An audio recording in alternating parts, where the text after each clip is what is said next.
the dumbest game. None of these colors even match. For God's sake, let's play right.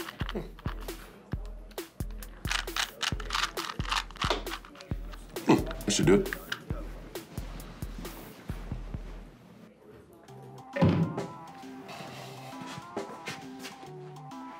Checkmate.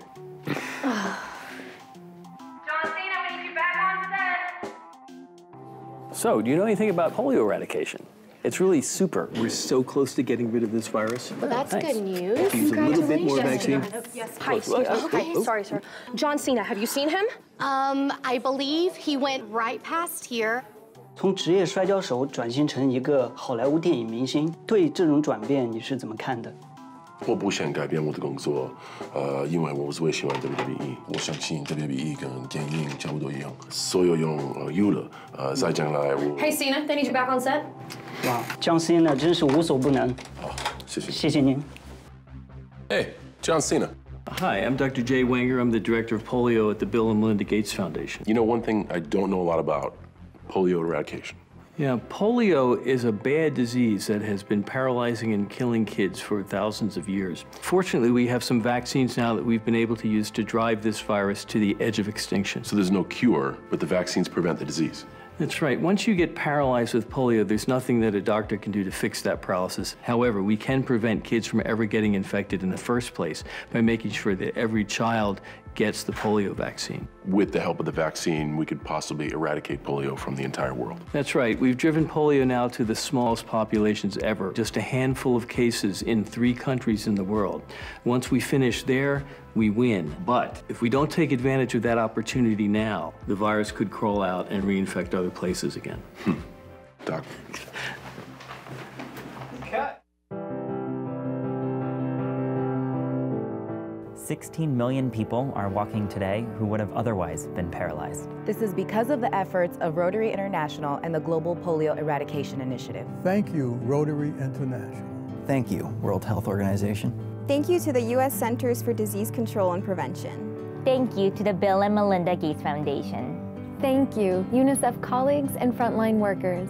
Humanity is on the verge of one of the greatest public health achievements of all time, eradicating polio. On behalf of UNICEF USA, thank you so much for your commitment and for your partnership. Together, we will end polio for good.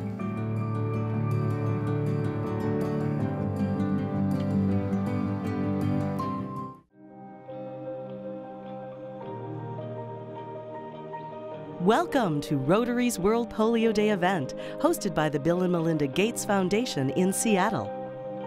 Featuring CNN anchor Fredricka Whitfield, news anchor King 5 Television, and President Rotary Club of Seattle, Mark Wright. Television presenter and Paralympian Adia Depitan.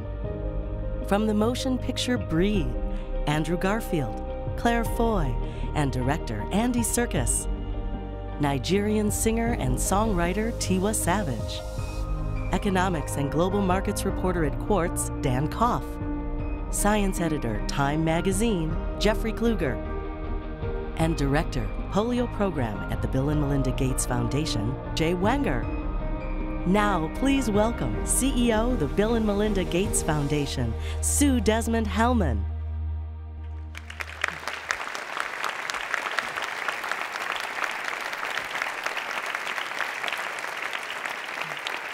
Welcome.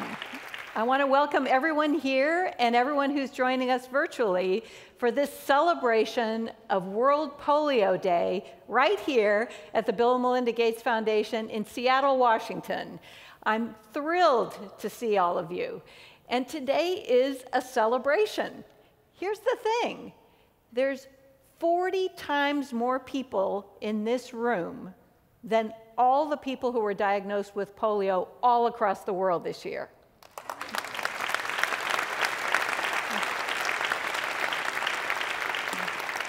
In fact, there's more people in the front row than were diagnosed with polio in 2017. So today is, in fact, a celebration of success. And when we think about that success, I want us to all think in our minds of the unsung heroes. The unsung heroes Nothing would be possible without the efforts of thousands of volunteers across the world who, in sometimes incredibly perilous situations, deliver and administer polio vaccine to protect children. Those unsung heroes are also in the company of Rotarians around the world. Everywhere around the world, Rotarians show us, with their quiet but inspiring determination, how you can make it possible for 16 million children to be alive and walking. 16 million children. That's worth celebrating those unsung heroes as we do today. So Bill and Melinda Gates Foundation are thrilled to partner with Rotary. How thrilled? Well, as you guys know, we put our money where our mouth is. So we're so excited about the partnership we have with Rotary that just this past April 2017, we made an announcement about a 2-to-1 match, that we would put up a 2-to-1 match with Rotary to continuing to do the life-saving, life-changing work that we all do together. I've seen with my colleagues at Bill and Melinda Gates Foundation and with our partners at the Global Polio Elimination Initiative what success can look like. You know, we all want to say we were there when the second human disease ever was eliminated. The GPEI is a big success, and we are so happy to welcome all of you here in Seattle to Bill and Melinda Gates Foundation to celebrate that success today. So congratulations to all of you, and enjoy the program.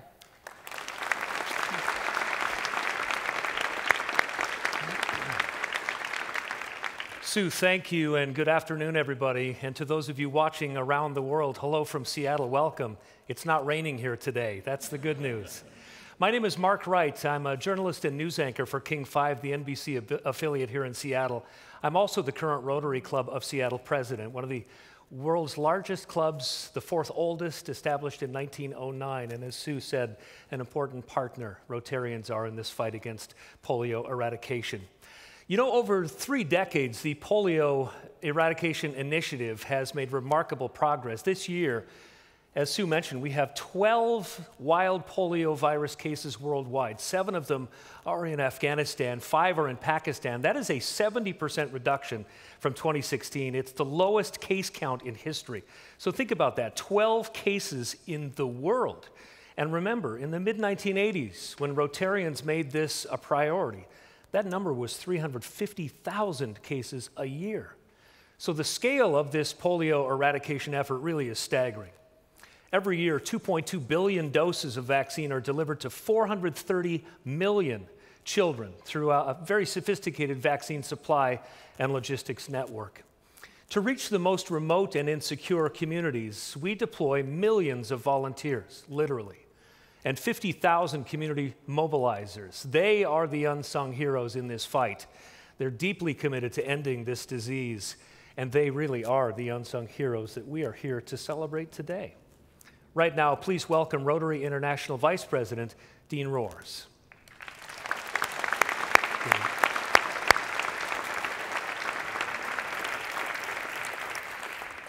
Thank you, Mark. Firstly, I'd like to thank our partners, and in particular, the Bill and Melinda Gates Foundation, for all their incredible support and dedication to this cause. And as we stand shoulder to shoulder with our other core partners, the US Centers for Disease Control and Prevention, UNICEF, and the World Health Organization, we are this close to ending polio. History is a tricky thing, and for many reasons we latch onto the same narratives, the same household names, over and over again. These are names like Jonas Salk and Albert Sabin, the creators of the first vaccines for polio. However, beneath the surface lies complexity and the unsung heroes. and the heroes that I know best are my fellow Rotarian members. For me, as it is for them, Rotary is more than a passion.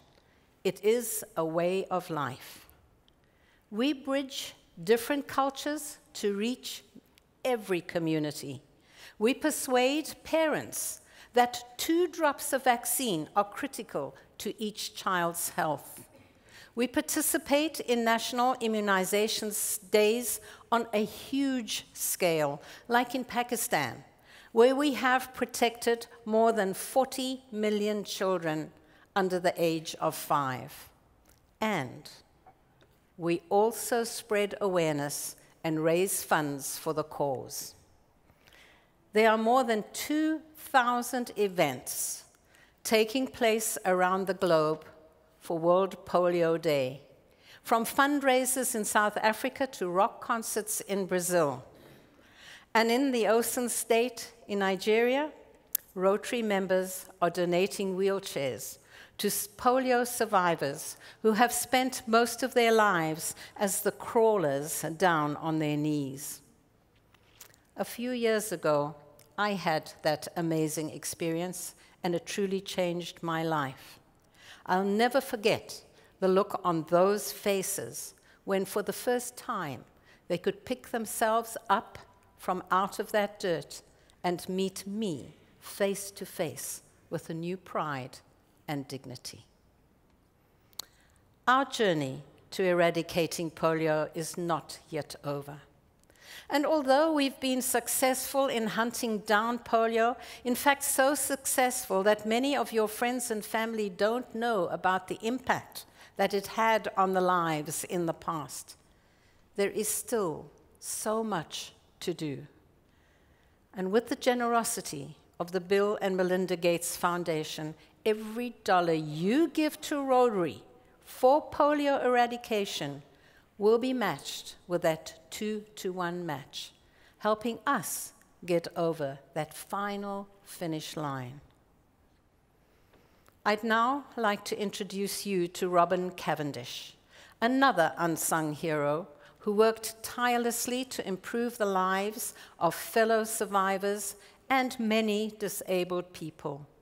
So please take a look at the trailer for the film Breathe, which tells Robin's story. This film will soon be released worldwide, so please sit back and enjoy. Thank you. I'm not feeling too good. I can't move. What's going on? Robin, get him on a respirator. People paralyzed by polio don't last long. Can't move anything from the neck down. Can't even breathe for yourself. How do you live like this? You get used to it.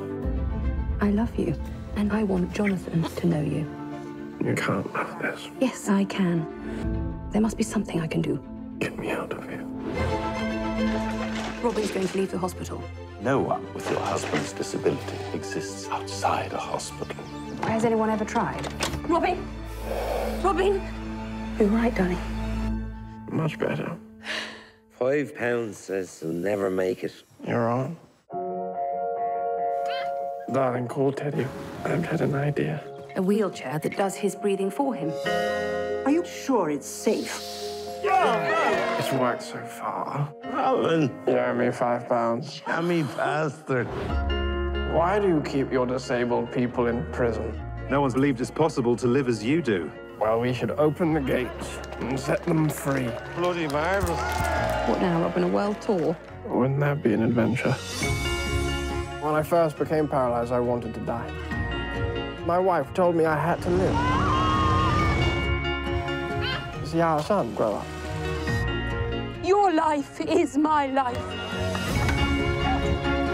I don't want to just survive. I want to truly live.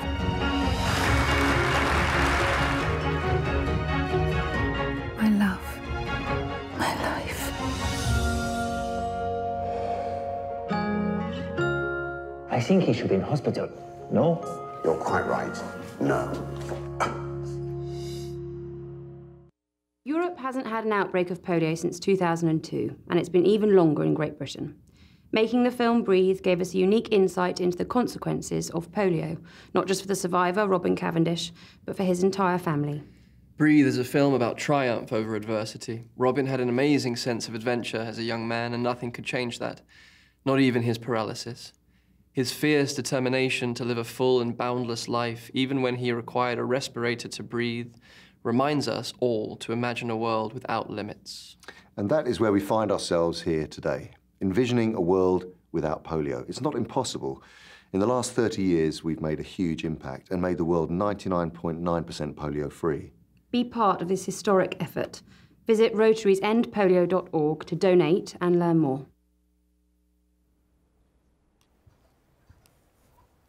Thank you to the cast and crew of Breathe. Hello, everyone. I'm Fredricka Whitfield, CNN news anchor, and I'm thrilled to join you today for World Polio Day. So the history of the fight against polio is full of characters like Robin Cavendish, who pushed forward new ideas to overcome obstacles. Others take great risks as well to ensure that as many children as possible are immunized against polio. Marie Irene Richmond Ahua, a Rotary member from the Ivory Coast, sprang into action when a military coup caused the cancellation of an immunization day. Thanks to her persistence, the new ruler made sure that the immunization went ahead. Shukat Ullah, a virologist and Islamic legal expert, attends Friday prayers each week in Peshawar, Pakistan, to talk to families and other community leaders about the benefits of polio vaccinations. Thanks to the selfless work of people like Shukat, the vaccine acceptance rate in Pakistan today is 95%. And there are millions of polio survivors alive today who refuse to let their lives be defined by polio. Let's hear from another survivor.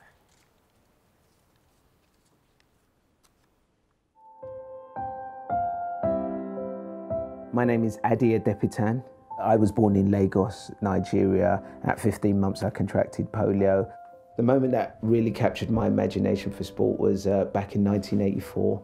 Los Angeles Olympics. I watched it at home from a black and white TV in my mum's house. I'd start pumping my arms, imagining that I was running 100 meters, picturing myself there with the crowd around me and everyone cheering for me. By the time it got to the 10,000 meters, I was absolutely knackered. I so wanted to be part of this enormous global event. My parents, their hope for me was to become, as they were doing, as they say in Nigeria, I want you to take up a profession. I want you to be a doctor. I want you to be a lawyer. I want you to be an accountant.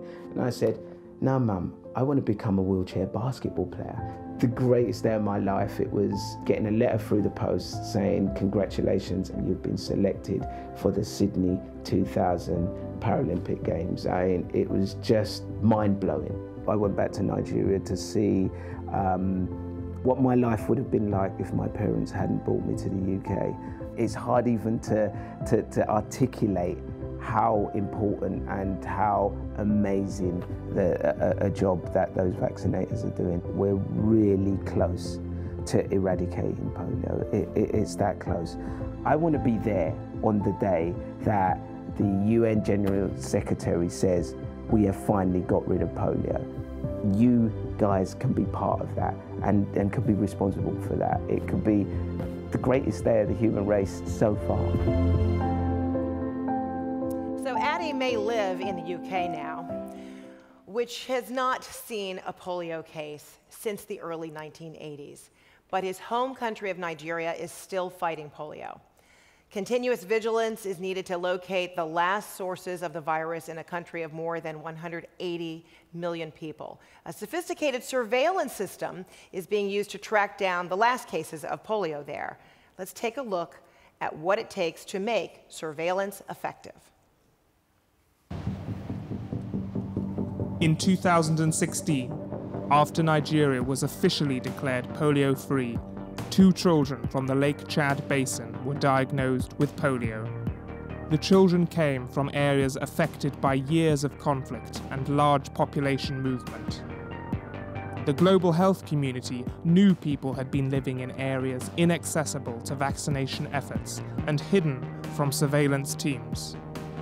Genetic analysis quickly revealed that the polio virus had been circulating in the area undetected for 5 years.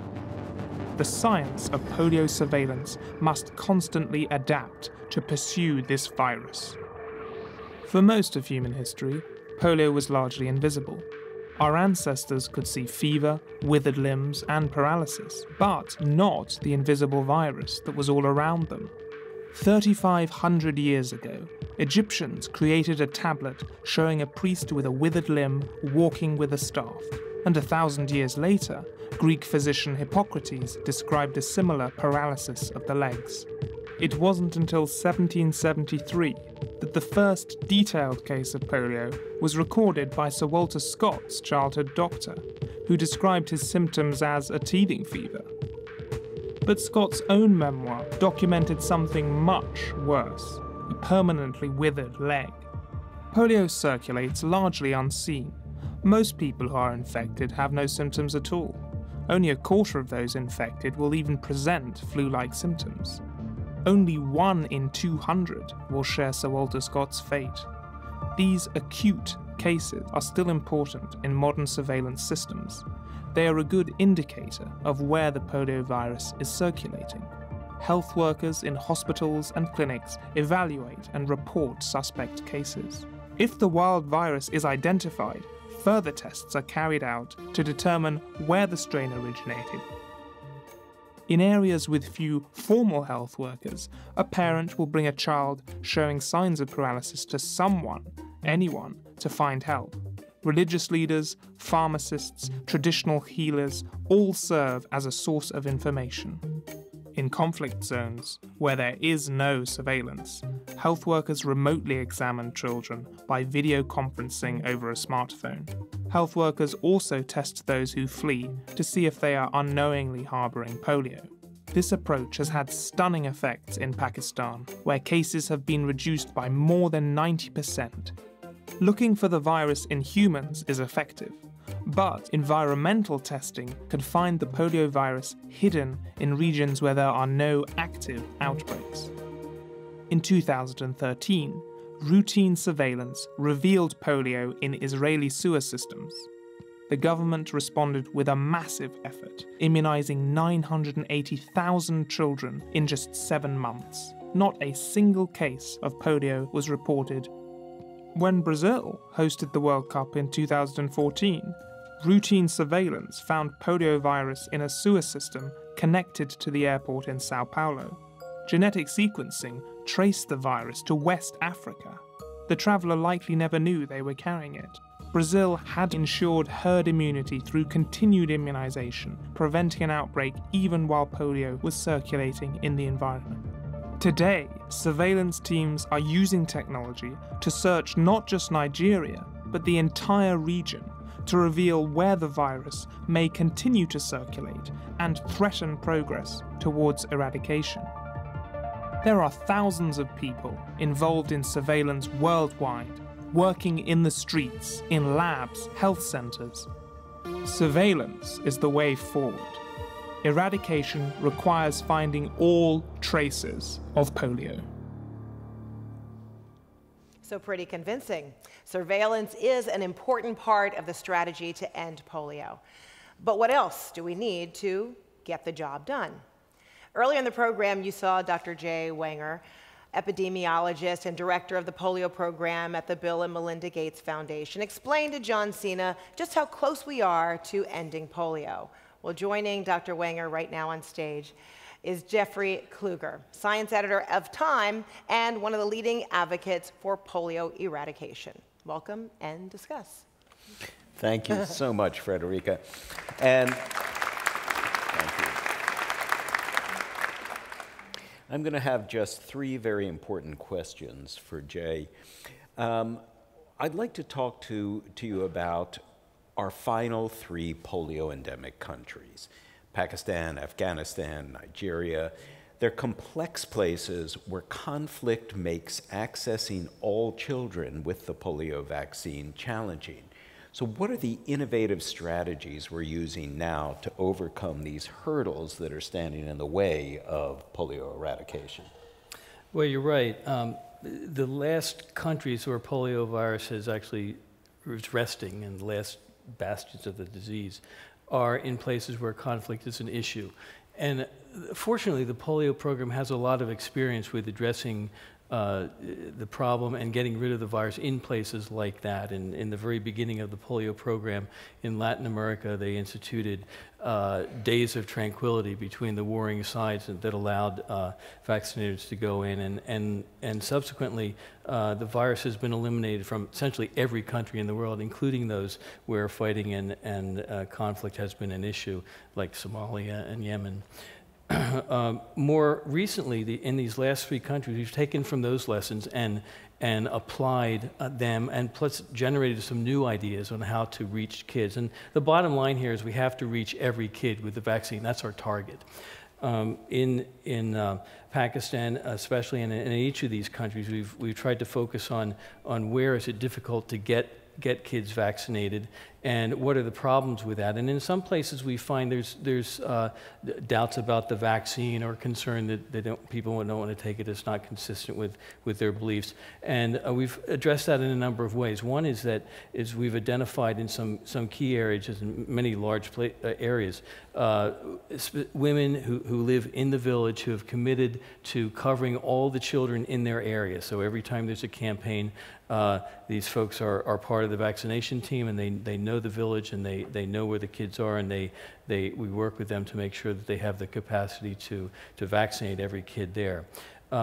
We've gotten a lot of help recently from traditional and religious leaders who have taken it on themselves to convince their followers that the polio vaccine is both safe and consistent with their beliefs. And they've often done this by vaccinating their own children in front of the television or in public media.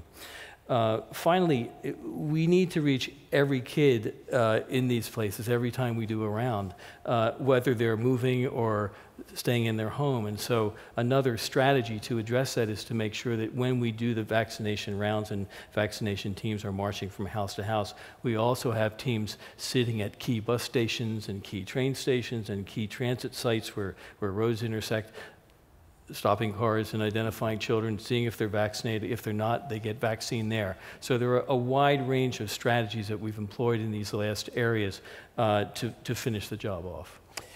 And some of these are things that had been tried before. Jonas Salk, in fact, inoculated his own children and his wife and himself before proceeding with the release of the vaccine. So what is happening today, though, that's unprecedented in the history of the Eradication Initiative, and that gives us really good reasons to think that we're this close to eradicating polio? Well, I think the biggest thing has been mentioned already, in that the number of cases we've seen this year is 12. That was down from 37 last year globally, which was down from 74 the year before. And every over the last number of years, the curve has gone like this. And so we're at an unprecedented low number of cases and small population in which the virus is actually still there. So we've never been closer than this, and it looks like the strategies that we've talked about are helping to get us to the end. I think the other thing that gives us a lot of confidence are commitments by key partners and donors, like we've heard about already with the Rotary Foundation donating or committing to raising a certain amount of money, and of course the Gates Foundation is going to add a twofold match to that. And those kind of commitments, which are being made not only by those partners but also by government partners that we have across the world, have given us probably the capacity and the resources to actually finish the job. Great.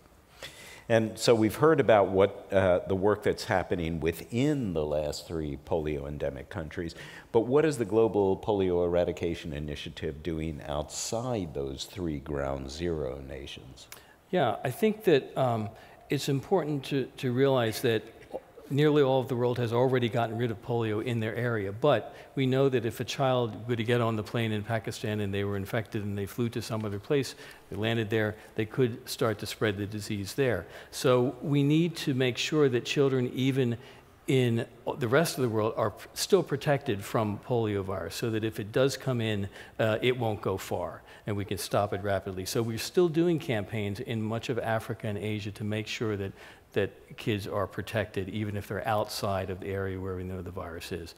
The other thing that's critically important is surveillance, to make sure that we have the systems that we just saw on the video there, which will tell us where the virus is. Because if we can find where the virus is as soon as it goes anywhere, if it does, then we can react and do vaccination campaigns in that area and get rid of it. Now, we are in, as I've said, a period where those systems of vaccinating kids and the surveillance have gotten us to a place where we see fewer areas of circulation than we ever have before, and we really do think that we're at the end. But we do need to continue to do those things, the immunization, insurance, and the surveillance outside of the endemic countries. And as we've also said, after we are down to 0 cases, there will still be 3 years of surveillance before we're declared polio-free. That's right. Okay, well, thank you very much. So let's see the work on the ground in one of those non-endemic countries that Jay mentioned, as outdoor adventurer Bear Grylls and a special guest race to deliver polio vaccine to children in Kenya.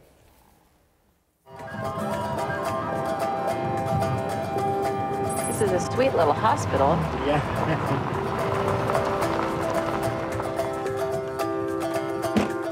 We're here at Wamba Hospital, which is this beautiful oasis in the middle of rather barren an environment. How are you? I'm Julia. Thank you very much. Okay. The people that work here have an incredible vaccination program. This will keep them cold and safe. Yeah, to keep the vaccines cold and safe. Okay. So this one can keep the vaccines for more or less 2 days. The nurse was very specific with me, telling me that if it gets warmer than 46 degrees, they are unusable. I appreciate all the confidence you have in me. It is so hot today. I probably, the low 100s. So no pressure. We're going to get them where they have to go in perfect condition. Let's see. Oh. How are those? Well, it's not as cold as it was yesterday, obviously. It's getting really hot really fast. And our little box is warming up a little bit. What are they going to say between 36 and 46? Yeah. 43? Yeah.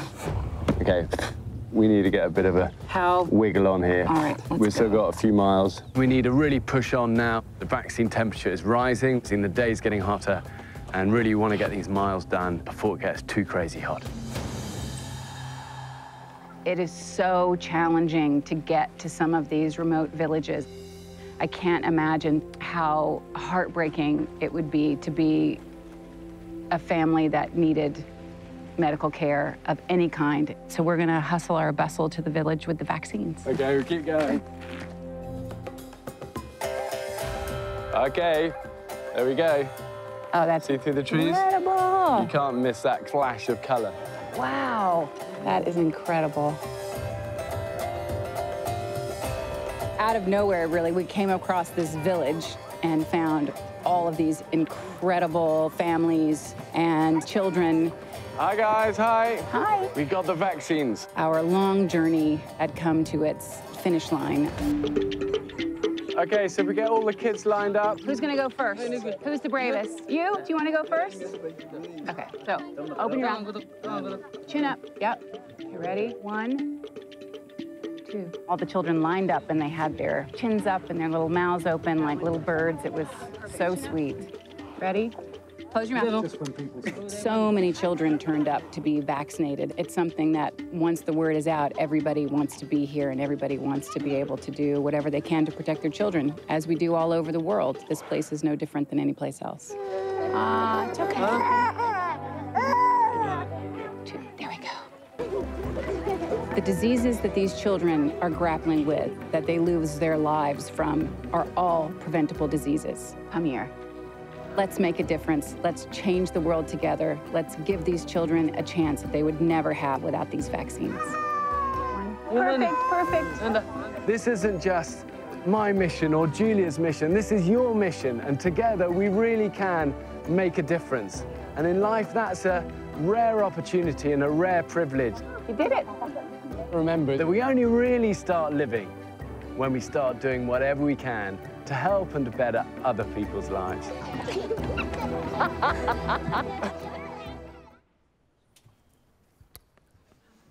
Wow, that's tremendous, isn't it?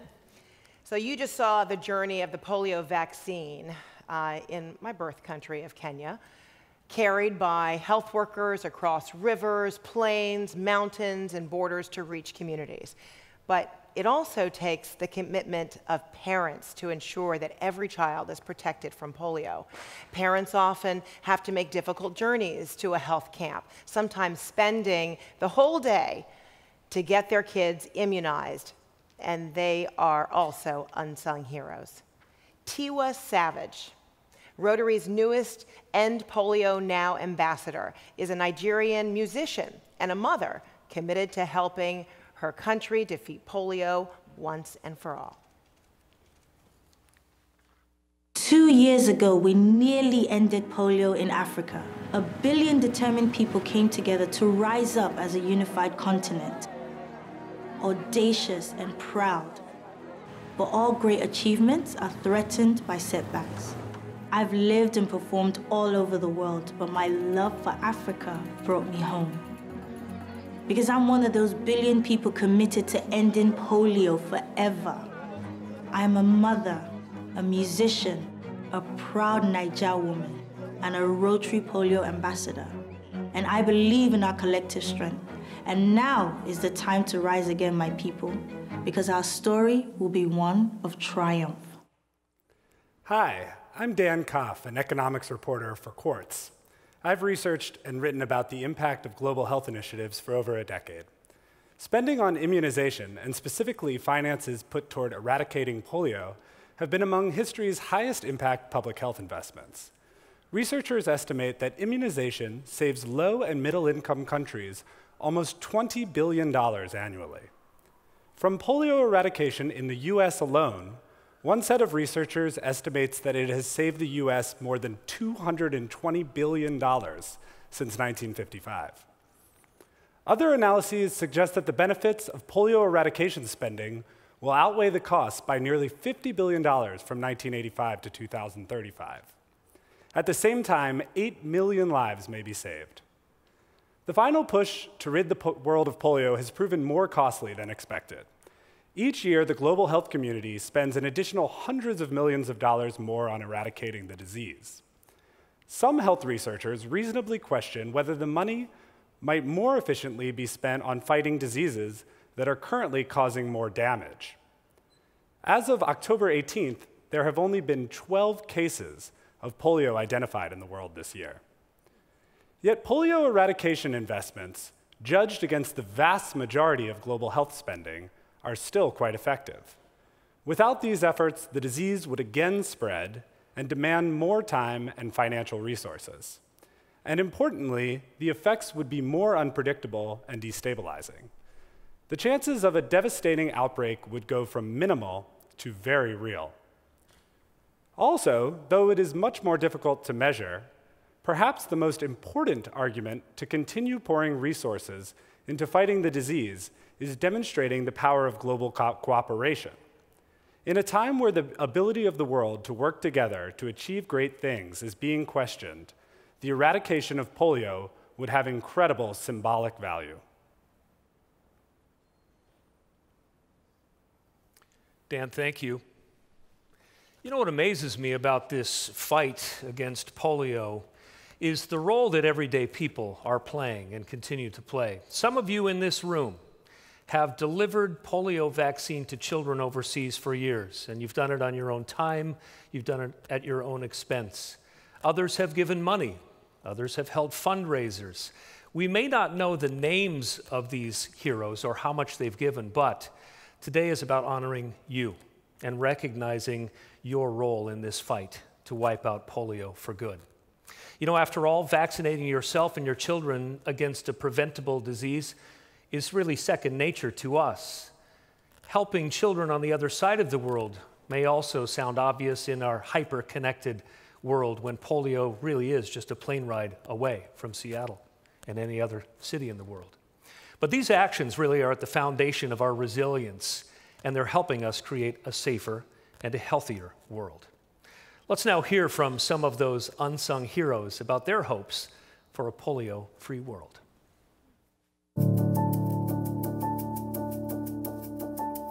I'm a polio survivor, so for me, polio eradication is personal.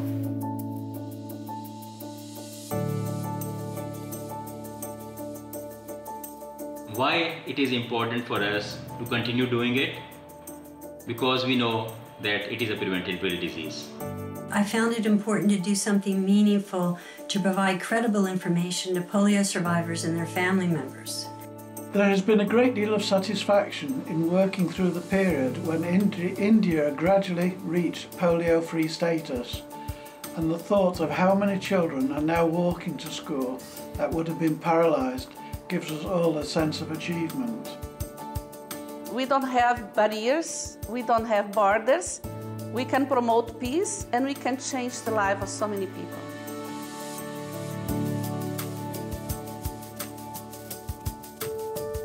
I've spent the last 3 years traveling the world fundraising. I've visited, I think it's 47 countries now. You know, it is in the Western world, especially North America and Europe, people feel that polio has been eliminated. It is still there, and it is only one flight away. As long as the polio virus is circulating, every unvaccinated child can be affected by polio and get paralyzed. It is important that we continue to vaccinate because no child in any corner of the world should deserve to be crippled for the lack of those two drops.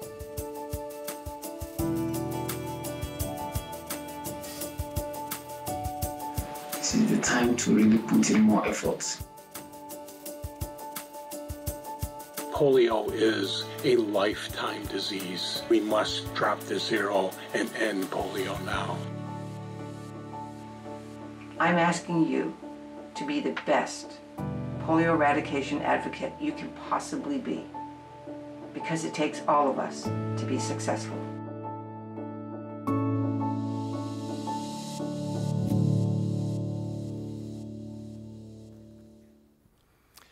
So we're at the close of this afternoon's event. First and foremost, I'd like to thank the Bill and Melinda Gates Foundation for hosting today's event.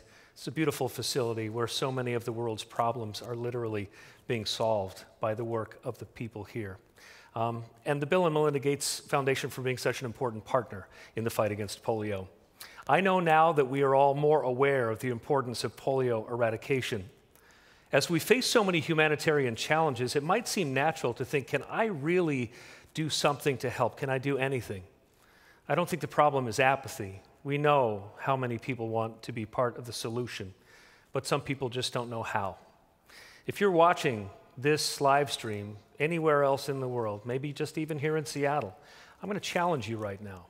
It's really easy for you to play a part right now to help end polio for good. We literally are, as the posters say, this close to ending a human disease for only the second time in human history. So you're asking, how do I help? It's pretty simple. Right now, after the live stream is over, go to endpolio.org. Spread the word with the hashtag endpolio on social media, and also donate to make sure all those kids, as Jay said, each kid needs a vaccine, these vital vaccines, and we can prevent their lives from being ruined by polio. And remember that thanks to the Bill and Melinda Gates Foundation, every dollar raised over the next 3 years is literally matched 2 to 1, up to $50 million a year. 2 to 1. So with the help of Rotary and all of our partners, that's almost $500 million over the next 3 years. We're accelerating our countdown to history. If we keep up this fight, one day, and I hope soon, World Polio Day will simply be a celebration of the fact that polio is gone for good. Together, we can give our children the gift of a polio-free world. Thank you, and good afternoon. Thank you. Thank you.